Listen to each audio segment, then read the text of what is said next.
Vam želim preporučiti biljku koja je savršena za upale živaca, on se naziva ružmarin.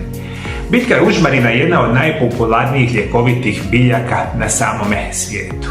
Možemo reći kao i ljekovita biljka s vrlo dugom poviješću upotrebe na mjestima uključujući Italiju, Grčku, Mediteran, koja datira još čak 500 godina prije samoga Krista. Dakle, dugo godina unatrag mi znamo da postoji ružmarin. Ružmarin kao takav je onaj izuzetni začin koji koristimo u kulinarske svrhe, međutim veliki broj vas ne zna da on ima iznimne zdravstvene blagodati.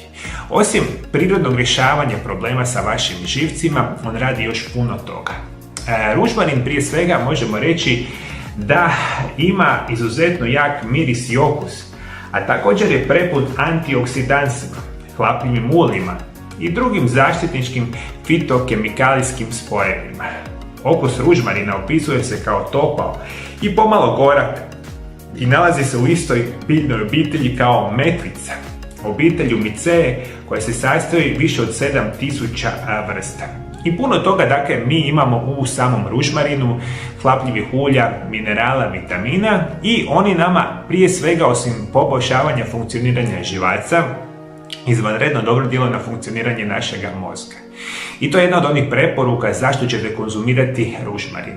Kao što sam rekao, vi njega možete konzumirati kao čaj, super perspektiva, međutim vi danas ružmarin imate u formi kapsula, tableta, eteričnih ulja, imate ružmarin recimo u formi praha i na puno drugih perspektiva. Međutim, ružmarin kao čaj će biti izuzetno naravno ukusan. Sprječava nastanak Alzheimerove bolesti, Parkinsonove bolesti, zapravo demencije, i jedna od onih njegovih blagodati je upravo mogućnost, osobe kada konzumira ružmarin, da ima puno bolje fokusiranje, koncentraciju na dnevnoj bazi. Naravno, super perspektiva. Isto tako, ova vrsta biljke je savršena za funkcioniranje srca i funkcioniranje krvnih žila. Sa ovom biljkom vi sprečavate nastanak krvnih ugrušaka, prirodno smanjujete rizik od naravno srčanog udara i visokoga krvnog tlaka.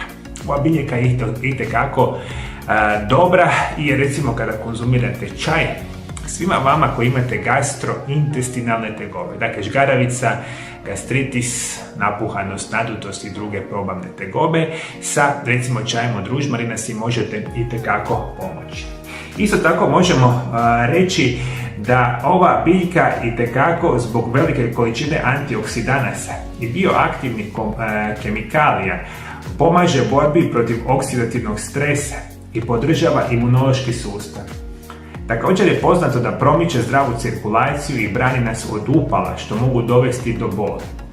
Još jedan način na koji antioksidativni sredstva ružmarina mogu biti korisni je promicanje zdravlja kože, boreći se protiv oštećenja slobodnih radikala koji vode do onih vidljivih znakova starenja. Dakle, koristeći sami ružmarin djelujete protiv staranja, nastanka recimo bora i loše i ispucale recimo kože, super perspektiva. Još nećete vjerovati, recimo eterična ulja ružmarina značajno poboljšavaju zdravlje vaše kose, sprječavaju nastanak suhe ispucale kose, recimo gubitak kose i slična perspektiva. Ružmarin vam tu itekako može pomoći. Isto tako vodite računa da on ima antimikrobna svojstva. U ružmarinu postoje spojevi koji mogu pomoći u obrani od širenja određenih vrsti štetnih bakterija. Itekako bitna perspektiva. I još jedna stvar što možete očekivati, da vama čaj od ružmarina poboljšava imunitet i puno toga još radi nam čaj od ružmarina ili sami ružmarin. Međutim, za današnju perspektivu sam htio reći, znanstvene studije pokazuju, i ja vam to redovito preporučujem mojim pacijentima u ordinaciji, ukoliko znate da imate problema sa živcima, čaj od ružmarina vam može pomoći. Kako ćete praviti čaj od ružmarina ne može biti jednostavnija verzija. Imate onu lakšu verziju kada odete u dućan zdrave hrane, jednostavno kupite čaj od ružmarina i napravite ga prema uputstvima koji se nalaze na ambalaži. Ja ću vam dati jednu drugu verziju.